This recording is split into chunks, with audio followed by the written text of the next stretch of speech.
Dubai, the most luxurious place in the world. Just 50 years ago, Dubai was merely a small town in the middle of the desert. Today, Dubai serves as the luxurious face of the Middle East and the biggest attraction that part of the world has to offer. Undoubtedly, you've seen photos of the Burj Al Arab Hotel, the crescent-shaped skyscraper built on a man-made island. You also probably know that Dubai is home to the world's tallest building, and you might have even seen Tom Cruise scaling it in an installment of the Mission Impossible franchise. That building is called the Burj Khalifa, and it stands 2,722 feet high. Yes, I'm sure you know a bit about the attractions of this amazing city, but today I'd love to get the chance to tell you so much more. So, here's all the over-the-top, wildly expensive things you can find in Dubai. But first, a tiny history lesson. How did Dubai go from being just a small desert town to the extravagant oasis it is today? The same way all of the other United Arab Emirates cities became so rich. Oil. Abu Dhabi, just 90 miles from Dubai, is the richest city in the world, and it sits on 10% of the entire world's oil supply. This production of oil launched the United Arab Emirates into the first world. Millions were poured into Dubai, and it became one of the biggest cities in the Middle East.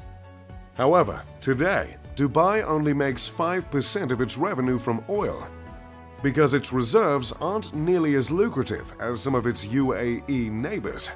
Dubai makes the majority of its revenue from trade, real estate, and tourism.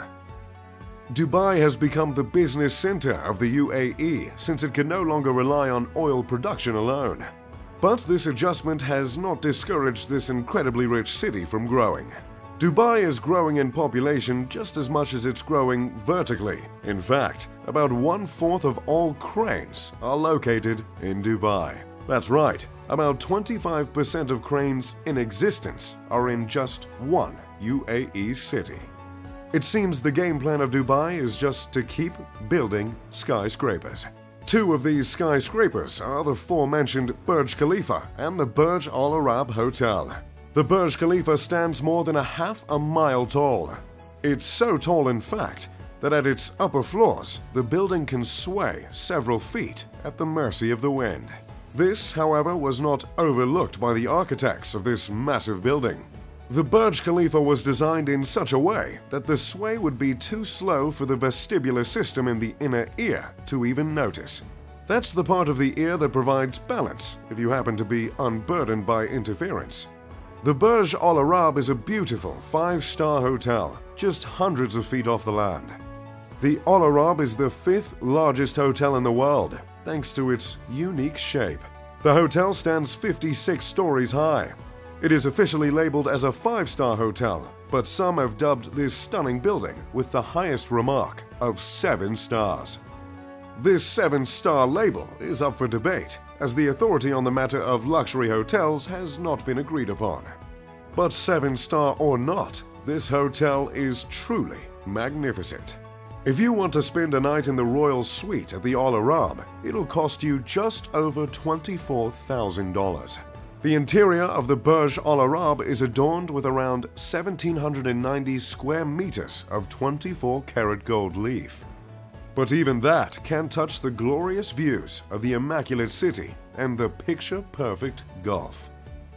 Along with extremely tall buildings, the city is keen on building man-made islands. Both the Palm Islands and the World Islands are two incredibly ambitious projects that came to fruition with the help of a whole lot of cash. The construction of the Palm Islands not only cost $12 billion to build, but it also required 94 million cubic meters of sand.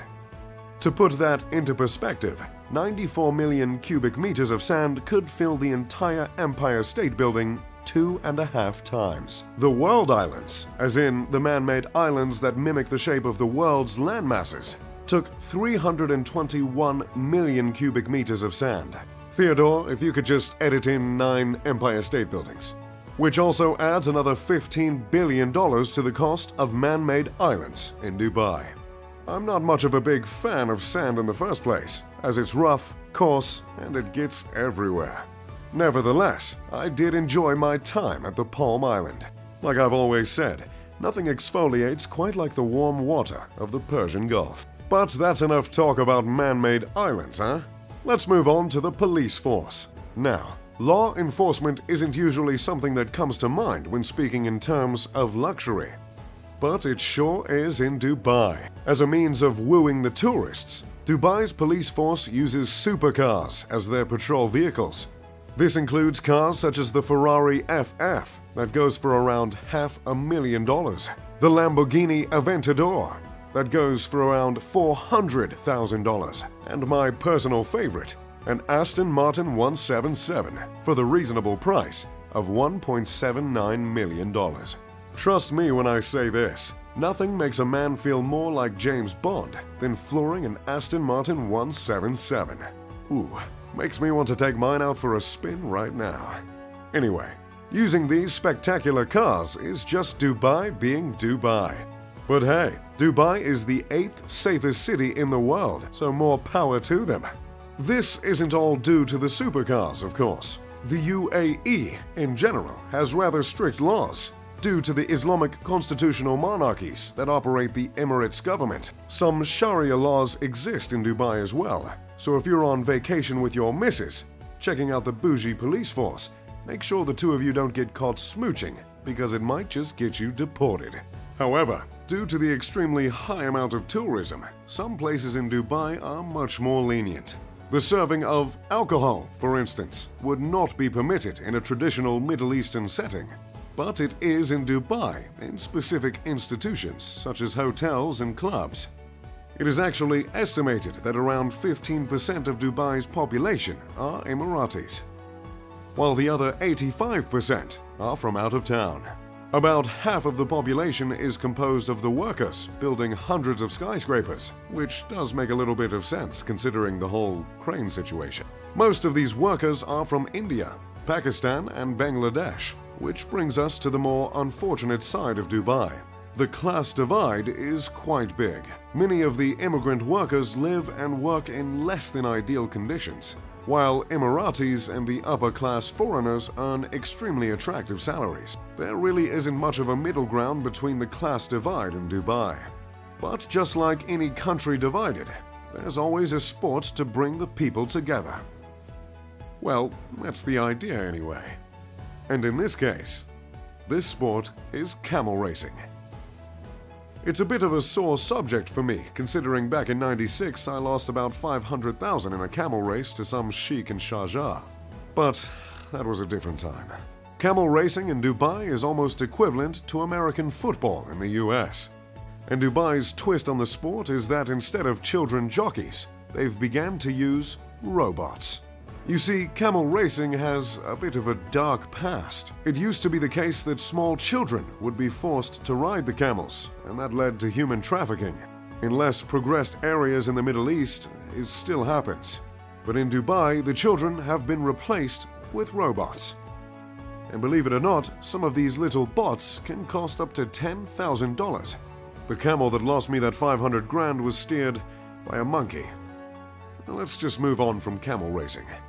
In the future, Dubai has some rather insane plans in the works. Dubai is planning to build a completely climate-controlled area of the city that spans 4.3 miles. It was announced when Dubai's ruler, Sheikh Mohammed bin Rashid Al Maktoum, unveiled plans for the Mall of the World, a 48 million square foot mall of the world. This miniature city will have a retractable dome and will not only serve as a massive pedestrian mall, but will contain hotels and apartments, along with roads and parks. The massive structure will more than double the size of Monaco. The idea starts to make sense when you consider Dubai can reach temperatures of 115 degrees Fahrenheit regularly. But the idea begins to make less sense again when you consider the cost. The cost has not yet been determined officially, but estimates have been made in the tens of billions of dollars. And keep in mind, the price tag would be much higher if the workers were not dreadfully underpaid. The dome is planned to have 100 hotels and serviced apartments, totaling 20,000 rooms. It seems an audacious architectural feat. We've never known Dubai to aspire for anything less. Due to the speed at which Dubai has been growing, it never developed a standard address system. In fact, until 2015, instead of an address line on a mailing label, there was a space where residents could draw a map or write out specific instructions. Thankfully, they have established 10-digit numbers that serve as addresses, and I'm sure it's a whole lot easier to be a delivery driver in Dubai nowadays. So, that's Dubai for you. Oh, and I completely forgot. To top it all off, the mega-rich residents that live in Dubai don't send an ounce of their paycheck to the government. In Dubai, there is no income tax. Yet another feature that makes Dubai one of the most attractive places to stay on the planet. That's all I've got for you today. If you enjoyed the video, make sure to leave a like and subscribe. As always, I'm Mr. Luxury. Pip pip de doodly do.